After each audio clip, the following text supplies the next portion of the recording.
سلام نايزا يوتيوب channel تخاتاتل زخونكن كلخن أمل عالم تركا بيت سبي دحن ديخن كمين لخن لما عنتوون كم توترو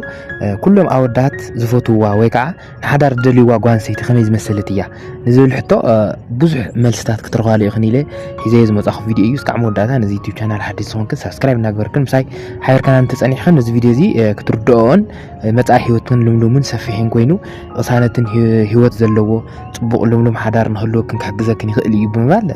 لما أنتي كلهم أودات فوتوا نايقوال بحري نايقوال دك دنستيو زلوون بحرتات كلهم أودات فوتوا ويقعد حدا ودت عتاي بأخي هانن نخبل بأخي دليت وسيخو نخفكركي كل جزء نخاللكي لا تخوين نخنبر يتقمكي هذا فيديو زي بزح نقدر كتر خليقي جن توم 4 مسارات هاو نقرات كلهم أودات فوتوا نايقوال سيت بحرتات كل سبب كم بحريو كم تعاوي كم حراوي ناورو استفلالي بحري فوتو استفلالي بحري تصلي يجن أودات مزحتو وان فوتو بحرتات كاغوان سيت جن اتي 4 مسارات نغارات لو ما انتي ناهات كم قبل كورات حواتي لذي زي فيديو زي ناكل كنا كالسون خا صحت دري خنو دما شير ناولكن ناكالسون خا صحت غبرات خلا يخن سلازي سكعمو داتا جميل كام قرا سلازيله بحوار نز فيديو زي لايك نولو صبو اتي قداماي كل مودات زفوتوا ناي دق انستيو بحرتات كل مودات زفوتوا ناي دق انستيو بحرتات اتي قداماي مدمصيت تخونت غوانسيتي كل غزينا انحنا دق توعتي نفوتو مالتي مدمصيت كبحال خل كلو كل غزي نزربا زي تشكل نتي ود توعتاي زربا زلو اذني هيبات الدامص አዳሚት አድማ ተግባር ትርከ ዋንሴቲ ንሕና ደቅ ተዋዕትዮ ብጣዕሚ ንፈቱ ማለት ይኩራት ተዋታይ አውዙ ክትርዶ ዘለክ ነገር እቲ መሰረታዊ ነገር ታይ ምድማጽ ማለት ቀድሚ ምዝራብካ ዝረብካ ነገራት ምስተባሃል ወይ ከዓ ንምስማዕ ዕድል መሃብ ማለት እዩ ስለዚህ ኣብ ሓዳር ሓበርክነት ዘለኽን ማንም ፍቅረኛኽን ወን ማንም ሰብ ከኸረክን ድሕርደለኽን ኮይንክን ክትድምጻ ክትኽእል ኣለክ ሰብ ተዛሪቡ ይወድ ምስ ወደአ እንተስ ኮመንት ይኩን ክትስተኻኽሎ ተስማዕ ማዕክን ነገር ሒስክን ክትከዳ እንተስ زي هو النجار دم خد قامه قدم موسانكن كتجورو زلك النجارات كل جزء أو ود تعاتي نحنا دك تعاتيو ما نود تعاتي فوتو بحري كم نجوان سيت بحري هتيك قدامين مسارته ونجارن مدمتيس زخانات كبهال خلق له حدارة مدمتيس زخانات أو هو مدمتيس زخانات نود تعاتي التدموت ود تعاتي تدموت أقوالي دلي كل جزء أنا خزار بيني تلزي كونه نص خزار خلق له كتدمص اختخل الله ولا يتقامو ولا يتفتوت حسابي لكن يقدم هذي لذي كتدمص انا غوانسيتي بتعمي استفلي خبر لنا ايو معناتي نحنا دق توعتي اتي كالاي دما كورات حواتي نخل سب كبر زلوا ازي حجي نخل سب كبر زلوا بحال خلق له بحوراو نابرا باغواو تعالي شيمات بحالو نغرات شيم زحزا مسارتاو نغرات حفرات خالوت جبنا زقالعو نحبرت سبنا زي ملكوت نغرات زي تجبر ወይ ከዓ ንዓበይቲ ተخبرون ከካተት ይኽእል ንደቂ አንስትዮ ተخبر ንባዕሉ በቃ ንኩሉ ሰብ ክብሪ ዘለዎ ጓንሰይቲ ንሕና ደቂ ተባዕትዮ ብጣዕሚ ንፈቱ ማለት እዩ ስለዚ ክብሪ ምስ መን ክትሓዝ ይኽእል ተወሳኺ كبري مس تحتناون كتحاز يخيل ማለት تحت زخنت ኣብ ማሕበራዊ ናብራ ፍቱቱ ዝኮነት بخالوت ደቂ አንስትዮ ፍቱቱ ዝኮነት ጓንሰይቲ ግን ንሕና ብጣዕሚ ንፈቱ ማለት ስለዚ ትሕትና ንሓዳር መሰረታዊ ነገር ንዕርክነት መሰረታዊ ነገር ተዝኾነ እዚኦም ባህርታት እንድሕር ዝርኢር ኮይኑ ሓደ ወዲ ተዓታይ በቀሊሉ ገድፈኪ ኣይኽእልን እዩ ክብርቲ ሓፍትና ስለዚ ኩሎም ወዳት ዝፈትዎ ናይ ጓንሰይቲ ባህሪ ትሕትና እዩ ማለት እዩ ሙሱ ቀፂሉ ዝመጽ ድማ እንታይ እዩ ኩሉ ሰብ ክብሪ ዘለዋ نسب تخبر مأززت زخانات مالتي لذي تحتنا مسكبري زلز تحازي لذي تحت زخانات قوان سيتي كل جزء بتحتنا تملس بتحتنا تزارب نحنا دك توعتي بتعمي إنك هنا خبران فتوان قوان سيتي بحري أيو مالتي بحر خنيو مالتي لذي إذا نقرأ كنزل خل بحرتات نحرت مال أخوانكن حدو دتعتي وكعوا ما نودي كفتوى كنن كفكر كنن يخليو مالتي لذي بحر زين من لباس دمع كل جزء نسخن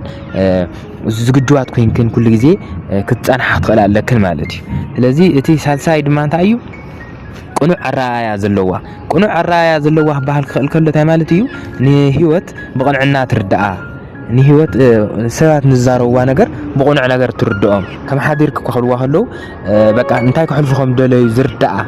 كلون نطبق تترجمه ما نجر أمر زي غرت أقوان سيت نحركوينا ወዲ ተባዕታይ ብፍቕራ ወይ ከዓ ዝፈትዎ ባህሪ ናይ ጓል ኣንስተይቲ ክሰሓብ ይኽእል እዩ ማለት እዩ ቅንዕቲ ዝኾነት ፅቡቕ ኣረኣእያ ዘለዋ ምስ ሰባት ነገረኛ ዘይኮነት ክበሃል ይኽእል እዩ ስለዚ ቁኑዕ ኣረኣእያ ክህልወክን ክኽእል ኣለዎ ማለት እዩ ኩራት ኣሕዋተይ መላእ ዓለም ትርከባ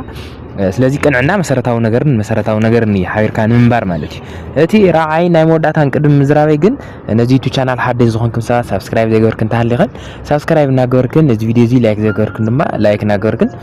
ሓቢርክናኒ እስካዕ መወዳእታ ስለ ዘለኽን ብጣዕሚ እየ ዘመስግን እቲ ሓምሻይን ናይ መወዳእታን ድማ እቲ ራዓይን ናይ መወዳእታን ይቅርታ እቲ ራዓይን ናይ መወዳእታን ድማ ብዘለዋ ፅሬታት ሕሉ ንፈቱ ኢና ማለት እዩ ስለዚ ፅሬታ ባህል ክኽእል ከሎ ኣመሻሽጣ ኣከዳድና ውሽጣዊ ፅባቐ ጠረና እዚ ብጣዕሚ ኢና ንፈቶ ማለት እዩ ሽቶ ትገብር ጓል ኣንስተይቲ ፅቡቕ ኣከዳድና ዘለዋ እዚ መሳፍቲ ዝተሓዝ ምናምን ኣይኮነን ኩራት ደቂ ኣንስትዮ ኣሕዋተይ መሳፍቲ ዝተሓዝ ሃፍታማት ጥራሕ ፅሩያት ዝመስለና ሰባት ኣለና ተገዳስነት እዩ ፅሬት ተገዳስነት እዩ እምበር ሃፍታማት ጥራሕ ፅሩይላቶ ዝኾነ ዝዓለም እዚኣማ ካልእ መልክዕ መሓዘት ነይራ ስለዚ ብዘለዋ ፅሬት ዝኾነት ጓል ኣንስተይቲ ንባዕላ ዓብይ ግምት ትህብ ጓል ኣንስተይቲ ብጣዕሚ ኢና ንፈቱ ማለት እዩ ኣለና ሕጂ እቲ ፅሬት ክበሃል ክኽእል ከሎ ብጣዕሚ ንጽህትን ፅሬትን ክትከውን ስለ ዘለዋ ጓል ኣንስተይቲ ፅሬት እንድሕር ኮይና ኩሉ ግዜ ንትወዲ ተባዕታይ ክሪኣ ክኽእል ከሎ እንታይ ኢሉ ዝሓስብ እዚኣ ብቕዕቲ እያ እዚኣ ሓዳራት ኣልያ እዚኣ ክተኹርዐኒ ኣብ ቅድሚ ሰባት ሰበይቲ እገለ ክትበሃል ከላ እውን ወዲ ተባዕታይ ክኹርዐላ ዝኽእል እንድሕር ኮይኑ ሓደ ወዲ ተባዕታይ ንጽህትን ፅሬትን ክትከውን ክትክእል ኣለዋ ማለት ስለዚ ኩልኽን ደቂ ኣንስትዮ ነዚ ቪድዮ እዚ ትከታተላ ዘለኽን ማንም ወዲ ንኽፈትወክንን ንኸፍቅረክንን ክትገብሮ ዘለክን ነገራት ካብዚኦም 4 መሰረታዊ ነገራት ሎማዓንቲ ናባኻትክን ሒዘ መፅእ ነይረ ማለት እዩ ስለዚ ንምዝኽኻር ዝኣክል ኩሎም ኣወዳት ዝፈትውዎ ናይ ጓል ኣንስተይቲ ባህሪ መድመፂት ዝኾነት ኩሉ ግዜ ተድምፅ ቅድም ምዝራባ 2 ግዜ 3 ግዜ ሓሲባ ንምድማፅ ፈቃደኛ ዝኾነት ማለት እዩ እቲ ካልኣይ ድማ እንታይ እዩ ንኩሉ ሰብ ክብሪ ዘለዋ ክብሪ ንኩሉ ሰብ ተኽብር ንበዓል ገዛእ ተኽብር ንሓዳራት ተኽብር ንዓርሳት ካናኸን ትፈቱ ማለት እዩ ለዚ ክብሪ ክበሃል ክኽእል ከሎ ማሕበረሰብ እውን ተኽብር ንባህላ ተኽብር ንዘዕበያ ሰባት ተኽብር ንዓበይቲ ተኽብር ክውን ከካተት ይኽእል እዩ ክብሪ ተሓፍትና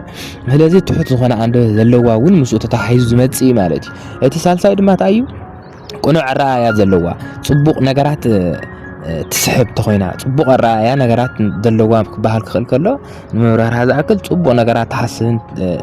ትዕልምን እንተኾይና ፅቡቕ ነገራት ክረአያ ተሓስብ እንድሕር ኮይና እዚኣ መሰረታዊ ነገር ፅብቕቲ ጓል ኣንስተይቲ ስለዝኾነት ማንም ወዲ ተባዕታይ ክፈትዋ ዝኽእል ባህሪ እዩ ማለት እዩ እቲ ሳልሳይ ድማ እንታይ እዩ